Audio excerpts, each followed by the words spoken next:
नमस्कार मित्रों, भगवत गीता का सार परमहंस योगानंद द्वारा कृत व्याख्या। सर्वप्रथम आप सर्व को मेरी एक रिक्वेस्ट है कि अब तक जिन्होंने चैनल को सब्सक्राइब नहीं किया हो वो सभी चैनल को सब्सक्राइब जरूर करें और वीडियो को लाइक और ज़्यादा से ज़्यादा लोगों को शेयर जरूर करें। धन्यवाद। नमस्ते। अगर आपको यह पुस्तक खरीदनी है तो उसका लिंक नीचे डिस्क्रिप्शन बॉक्स में दिया गया है। धन्यवाद। गीता अध्याय 6 सच्चा योग। श्लोक क्रमांक 44।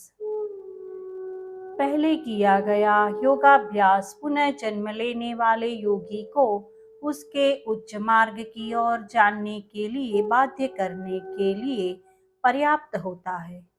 जिसे योग का केवल सैद्धांतिक ही ज्ञान होता है वह भी शास्त्रों में की बाह्य वैदिक विधियों के प्रति समर्पित व्यक्ति से अधिक श्रेष्ठ होता है। परमहंस योगानंद कहते हैं कि इस श्लोक के अंतिम कुछ शब्दों का दूसरी प्रकार से अनुवाद किया जा सकता है, जिसका अर्थ है उसके अधिक श्रेष्ठ है जो केवल ब्रह्म के वैदिक शब्द पवित्र ओम के उच्चारण के प्रति समर्पित है। आध्यात्मिक अंतर्दृष्टि वाले लोग जानते हैं कि धार्मिक अनुष्ठानों को करने का और ओम के उच्चारण का मुख्य उद्देश्य प्रतीकात्मक है। वे एक प्रकार की शक्ति का प्रयोग करते हैं जिससे कुछ लाभकारी परिणाम प्राप्त होते हैं, परंतु स्वयं में एक कर्म होने के कारण वह कर्ता अनेक प्रकार की प्रतिक्रियाओं से जुड़ जाता है। अतः उसे कर्मों से स्वतंत्रता प्राप्त नहीं होती और न ही इनमें से किसी क्रिया से व्यक्तिगता की सीमाओं के बंधन से अहम को मुक्ति मिल सकती है। ओम के उच्चारण से भी अत्यधिक महत्वपूर्ण है ध्यान में दाएं कान में ओम को सुनना। अंगूठों से कानों को बंद करके कोहनियों को कोमलता से लकड़ी के टुकड़े पर रखकर ओम का भौहों के मध्य बिंदु पर मानसिक रूप से उच्चारण किया जाता है, जबकि मन दाएं कान में प्रकट होने वाली ध्वनियों पर ध्यान केंद्रित करता है। व्यक्ति को एक समय में एक आवाज पर ही ध्यान केंद्रित करना चाहिए। उस ध्वनि पर ध्यान केंद्रित करने से जब ब्रह्मांडीय कंपन उसे सुनाई देने लगता है तब ध्वनि के सूक्ष्म स्तर से उसका अनुकूलन हो जाता है। योग की इस विधि को इसकी शाखा प्रशाखाओं के साथ एक सच्चे गुरु से व्यक्तिगत रूप से सीखना चाहिए। परमहंस योगानंद द्वारा सिखाए मार्ग का यह एक महत्वपूर्ण भाग है। प्रयत्न पूर्वक अपने चुने हुए मार्ग पर चलता हुआ स्वयं को समस्त पापों कर्मों के ऋण से शुद्ध करता हुआ योगी अनेक जन्मों के बाद पूर्णता को प्राप्त करता है और अंततः परम आनंद में प्रवेश करता है। लहरी महाशय जिन्होंने वर्तमान समय में संसार को सर्वप्रथम क्रिया योग से पुनः परिचित कराया, वे इस श्लोक की गुह्य अर्थ में व्याख्या करते हैं। जब व्यक्ति श्वास बाहर निकलता है और उसके बाद सांस ले नहीं पाता तो उसकी मृत्यु हो जाती है। बाद में जब नन्हे शिशु के रूप में फिर से जन्म लेता है, पहले क्रंदन और के लिए वह सांस लेता है और इस प्रकार इस संसार में फिर से जीवन को जीना प्रारंभ करता है। इसी प्रकार ध्यान में योगी जब श्वासहीनता की स्थिति को प्राप्त करता है तब श्वास को बलपूर्वक शरीर से बाहर निकाल दिया जाता है। यह स्थिति एक प्रकार से आंशिक मृत्यु है और बाइबल में सेंट पॉल ने जो कहा था मैं प्रतिदिन मरता हूँ, उसकी स्मृति दिलाती है। इसी अर्थ में योगी जब बाह्य चेतना में वापस आता है और अपनी श्वास क्रिया को फिर से प्रारंभ करता है, वह सबसे पहले श्वास को लेता है। इस प्रकार ध्यान में वह अपने वर्तमान शरीर में वास्तविक अर्थ में मृत्यु और पुनर्जन्म की प्रक्रिया से गुजरता है। इस प्रकार यह कृष्ण के उस आश्वासन को जो उसके विकास को तीव्र गति से देखता है, उस प्रक्रिया को पूरा करता है जिसमें प्रायः कई जन्म लगते हैं, और वह उस लंबे कार्य को एक जीवन में ही अपने वर्तमान शरीर में पूरा कर पाता है। श्वसन क्रिया के साथ इस अभ्यास को भी जोड़ा जा सकता है, जो भले ही सतही पर बहुत सहायक है। चेतना की नई अवस्था को स्वीकृत देने या प्राप्त करने के समय गहरी सांस अंदर लेनी चाहिए। शरीर से अनचाहे विचार को या आदत को बाहर निकालने के समय उच्छ्वास लेना चाहिए, अर्थात सांस को बाहर निकालना चाहिए, यानी अपने स्वभाव से उस विचार को बाहर फेंकना चाहिए। परमहंस योगानंद कहा करते थे, आदतों को एक दिन में बदला जा सकता है। आदतें केंद्रीय शक्ति का परिणाम होती है। अपनी शक्ति को नए मार्ग में लगाओ, और जिस आदत को तुम जीतना चाहते हो उसे एक क्षण में दूर किया जा सकता है। जिस विचार या विशेषता को अपने स्वभाव में ग्रहण करना या जिसको अस्वीकार करना चाहते हो, उससे छुटकारा पाने के लिए शक्तिशाली मानसिक स्वीकृति के साथ की जाने वाली श्वास क्रिया एक बहुत सशक्त माध्यम है। इस संबंध में प्रत्येक उच्छ्वास त्याग की गई बुराई की छोटी सी मृत्यु हो सकती है, और प्रत्येक श्वास जिसे तुम ग्रहण करना चाहते हो नई विशेषता या गुण का छोटा सा पुनर्जन्म हो सकती है। एक योगी उन तपस्वियों से अधिक महान होता है जो तप द्वारा आध्यात्मिक पूर्णता पाने का प्रयत्न करने लगने के लिए शरीर को अनुशासित करते हैं। जो ज्ञान मार्ग ज्ञान योग का या कर्म मार्ग कर्म योग का अनुसरण करते हैं, वह उनसे भी अधिक महान होता है। हे अर्जुन, तुम योगी बनो।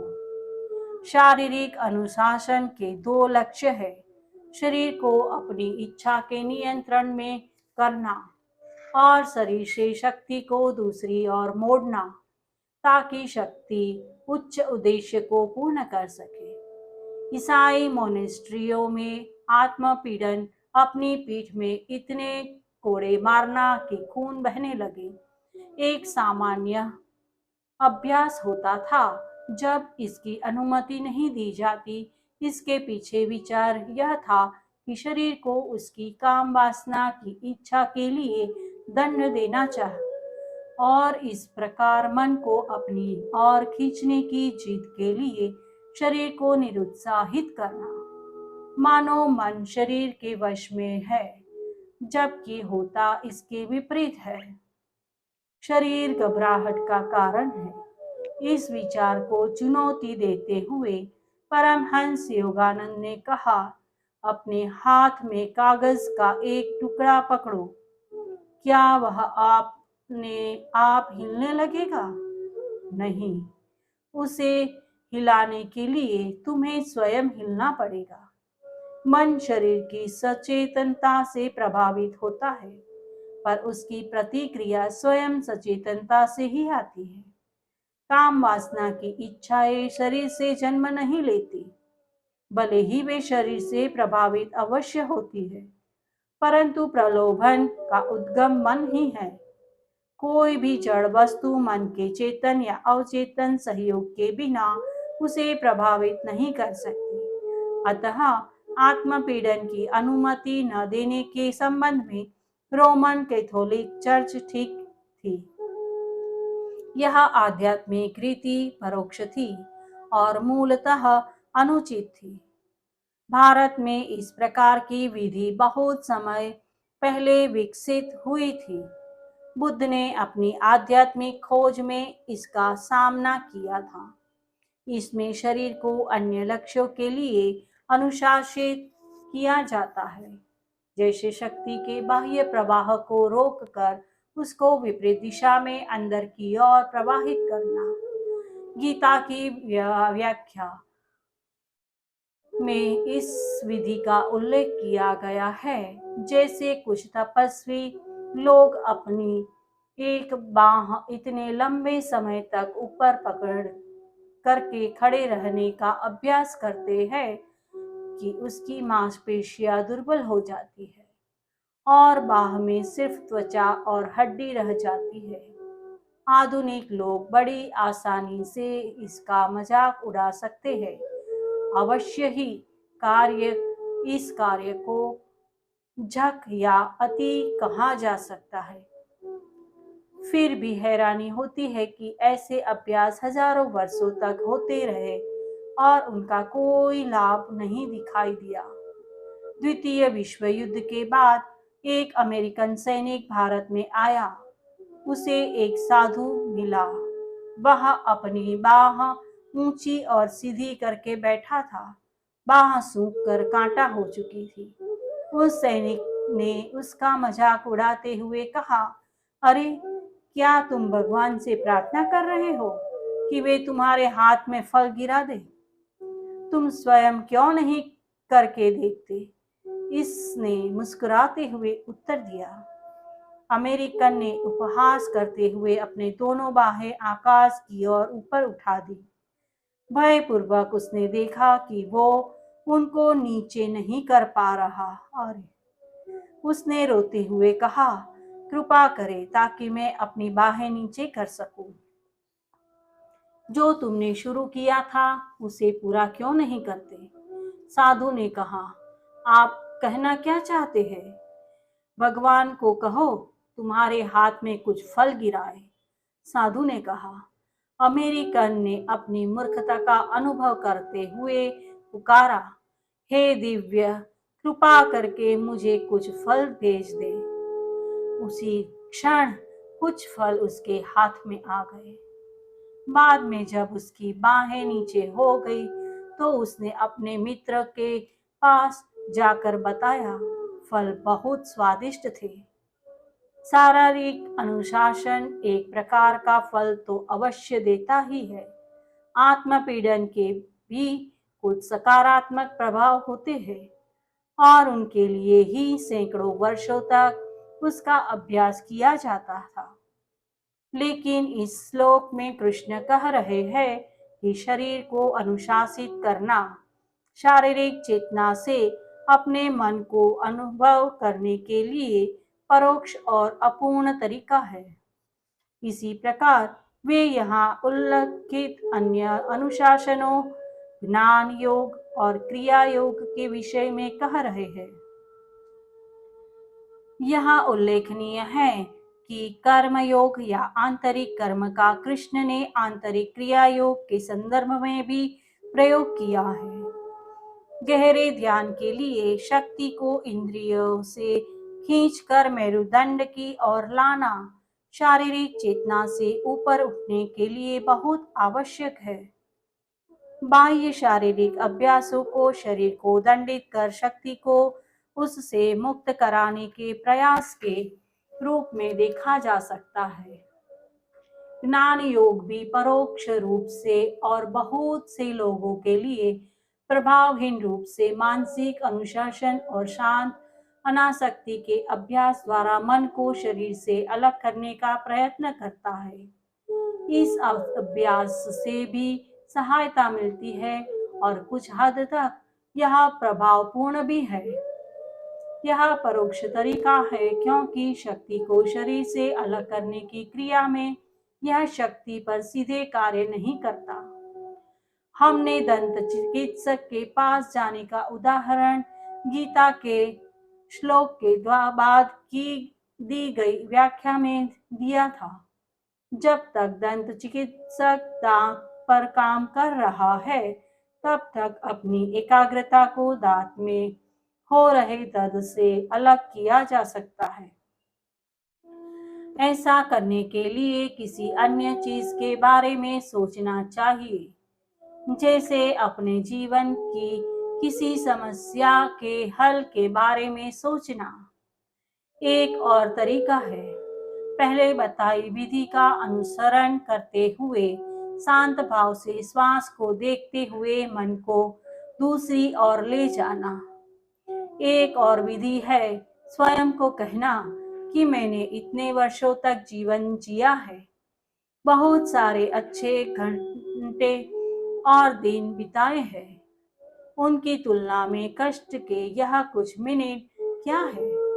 इस प्रकार अपने समय के आधार को विस्तृत करते हुए उन मिनटों में जो कष्ट वह सह रहा है उसे महत्वहीन लगने लगेगा और इच्छा शक्ति के इस प्रयास से कष्ट को सहना आसान हो जाएगा। कर्मयोग भी शक्ति को खींचने का परोक्ष तरीका है। निष्काम कर्म, कर्म के फल की आसक्ति के त्याग द्वारा अपनी शक्ति को प्रलोभन की अनुमति से बाह्य वस्तु की ओर ले जाना और मानसिक रूप से अपनी चेतना को परमात्मा में केंद्रित करना है। ध्यान के फल को ईश्वर को अर्पण करने के भाव के साथ ध्यान करते हुए व्यक्ति की चिंताएं कम होती है और कुछ हद तक वह आंतरिक शांति भी प्राप्त कर सकता है। न इनमें से कोई तरीका और न ही मन को ऊंचा उठाने के लिए संसार के अनगिनत धार्मिक तरीके उतने प्रभावशाली होते हैं जितना सीधा स्वयं शक्ति पर काम करना। एक बार जब व्यक्ति ईश्वर के प्रति भजन करने का, ईश्वर में नृत्य करने का, ईश्वर को आहुति घी अक्षत आदि समर्पित करने का, पूजा में सबसे निम्न मूलाधार से निकलने वाली ध्वनि को स्मरण कराने वाला, ढोल बजाने का, धार्मिक अनुष्ठानों में ध्यान में अगले उच्चतर केंद्र स्वादिष्ठान चक्र द्वारा उत्पन्न ध्वनि को स्मरण कराने वाली, बांसुरी बजाने का मणिपुर चक्र द्वारा उत्पन्न शब्द की स्मृति दिलाने वाला, स्वर्ग की वीणा के संगीत को स्मरण कराने वाला, वीणा के तारों को बजाने का, हृदय केंद्र में स्थित अनाहत चक्र की ध्वनि की स्मृति कराने वाली, घंटियां बजाने का सच्चा उद्देश्य समझ जाता है।